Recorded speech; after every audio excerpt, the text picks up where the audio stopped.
Bonjour les Téléos, c'est Packboy pour un nouveau Clash of the Fuck Review, et cette fois-ci donc on va parler de The Revenant. Il a eu donc l'Oscar du meilleur rôle et du meilleur étalonnage. Moi je vais vous donner mon avis, donc ce que je pense des Oscars qui ont été gagnés par rapport à ce film, mais aussi surtout du film en règle générale. Alors, on va passer par les parties positives du film, parce que pour moi, c'est loin d'être parfait ce film, c'est loin d'être un gros coup de cœur comme justement la plupart des gens veulent vendre ce film, alors que pour moi, donc il est bourré énormément de défauts. Je trouve beaucoup plus parfait par exemple Deadpool ou créer l'héritage de Rocky Balboa par exemple en début d'année, que par exemple ce film The Revenant qui a pour lui pas mal de défauts. Et dans les points positifs, donc on va en parler, c'est justement donc les longs plans séquences, je ne sais plus de qui, mais qui avait fait aussi donc justement les plans séquences de Birdman, et qui a eu droit à un Oscar pour ça.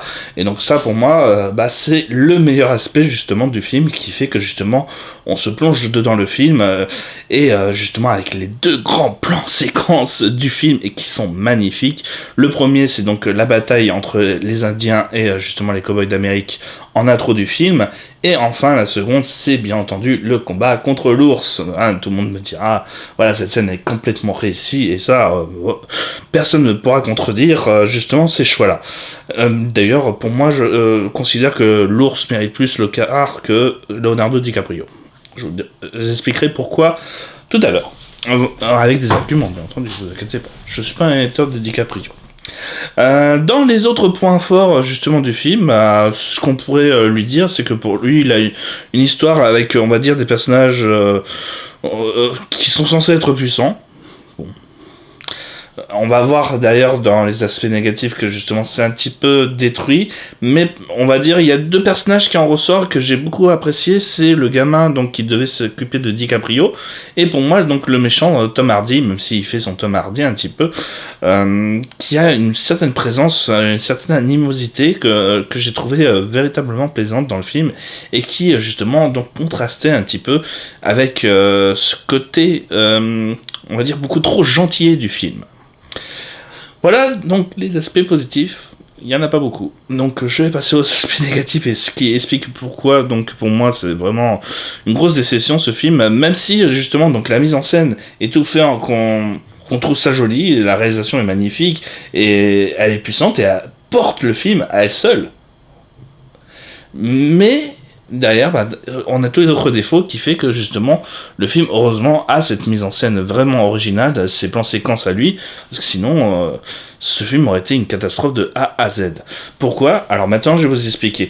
Ce film pour moi, et donc d'ailleurs c'est une critique que j'ai vue très souvent pour Deadpool, mais qu'on peut reprocher à The Revenant aussi, c'est que le film est très faussement subversif, tout simplement parce que justement donc on essaie de nous faire croire à un film de vengeance sanglant, violent, choquant et tout. Mais si vous réfléchissez donc déjà, c'est que bon, à part la scène avec l'ours, avec le cheval qui le vide de ses entrailles et tout ça, le héros déjà donc ne tue jamais réellement, à part l'ours. Il ne tue personne de tout le long du film. Oui, je sais, ça spoil un petit peu et tout ça.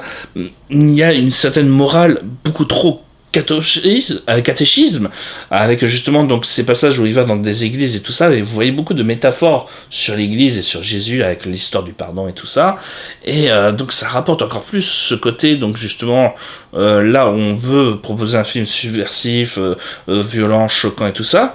Bah en fait non, ça apporte une morale très catho, très cuculapraline, très j'ai envie de dire déiste, et ce parti pris m'a un petit peu bloqué dans le sens où justement on voulait nous proposer quelque chose de choquant, et derrière en fait si on remarque bien il y a aussi un autre aspect justement qui apporte encore plus ce côté un petit peu cuculapraline, et qui fait que le film en lui-même est très faussement pourri. C'est que derrière le héros Et le héros, parce qu'il est le héros. Il n'y a aucune justification dans le film qui explique pourquoi, pourquoi donc tout le monde devrait crever sauf lui.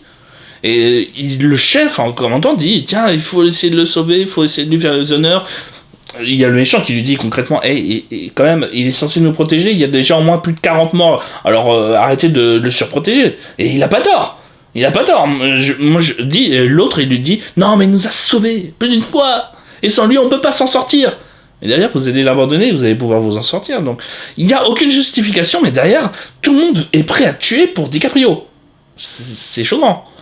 Et c'est ce qui fait que justement, donc, le film a un petit côté commando, un petit peu comme Arnold Schwarzenegger, donc parodique.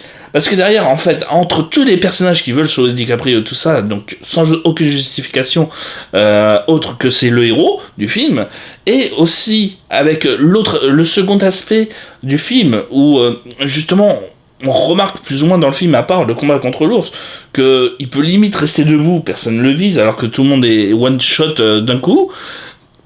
C'est encore un côté commando, avec le fait que DiCaprio, je suis sûr qu'avec une balle, il pourrait tuer une dizaine de personnes dans tout le film.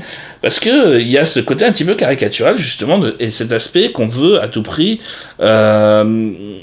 donner un petit côté, j'ai envie de dire Moïse, au film, encore une fois, Moïse, Jésus, personne ne le vise, et lui, il a juste à faire ça pour écarter les os. Voilà. C'est ça qui est choquant dans tout le long du film. Autre aspect très négligeable du film, c'est qu'il a proposé ses 2 meilleures scènes à l'intro du film. Je vous parle donc du combat des Indiens et des cow-boys et le combat contre l'ours. Mais c'est quoi? C'est les 20 premières minutes du film. Il dure 2h40 le film. C'est-à-dire que donc pendant 2 heures, avant la scène finale, vous faites poliment chier. Et je dis poliment, mais plus d'une fois j'ai voulu m'endormir. C'est assez choquant. Et d'ailleurs, c'est ça qui est un autre problème du film, c'est que en plus de proposer donc ces meilleures scènes, t'as l'impression que le film a tout donné derrière, parce que justement donc la scène finale est beaucoup plus molle. Elle est pas dégueulasse, mais elle est molle.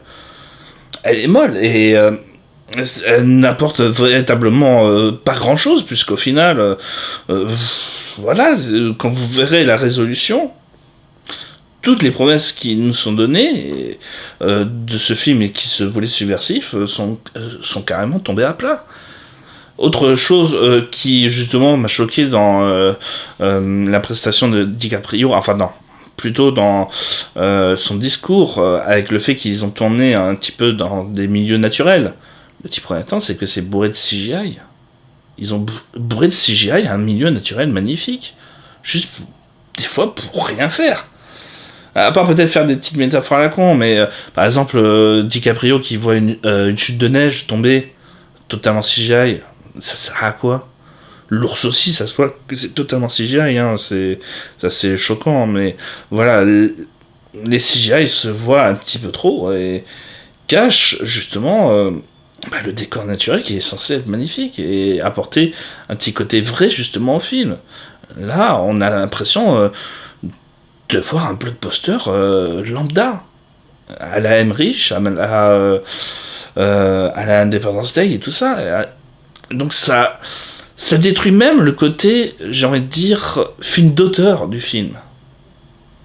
Avec ces CGI remplis à tout bout de champ et ces métaphores qui sont en plus, comme je vous l'ai dit, très peu maîtrisées parce que très simplistes. Très simpliste, et je vais me faire peut-être détester, mais pour moi DiCaprio donc ne mérite pas l'Oscar. Pour moi c'est l'ours qui le mérite beaucoup plus, donc c'est vous dire à quel point pour moi DiCaprio n'assure pas, puisque d'ailleurs un monstre de CGI est mieux que presque tous les autres films. Je trouve que même Tom Hardy est largement meilleur dans ce film, et j'ai beaucoup apprécié son personnage, mais le personnage de DiCaprio pour moi est un petit peu fade. C'est surtout les actions qu'on lui donne à faire dans la mise en scène et tout ça qui fait qu'il a des passages mémorable, mais en soi, en lui-même, DiCaprio n'apporte pas grand-chose. Et si vous voulez croire que je suis un hater, sachez que moi je considère que DiCaprio aurait mérité un Oscar depuis plus longtemps, depuis Le Loup de Wall Street, Attrape-moi si tu peux. Je pense que beaucoup d'autres films avec Scorsese ou Spielberg qu'il a fait, DiCaprio le méritait largement plus que The Revenant, qui est archi bourré de défauts. Alors que, par exemple, Les Infiltrés, j'en trouve moins de défauts, par exemple. Donc voilà. Même Shutter Island, je trouve moins de défauts dans ce film-là, et je trouve qu'il aurait plus mérité l'Oscar pour ce film, alors dans ce cas-là. Mais bon, après... Encore une fois, je pense que c'était aussi pour peut-être enlever un mème d'internet. Il voulait faire chier ça, je pense.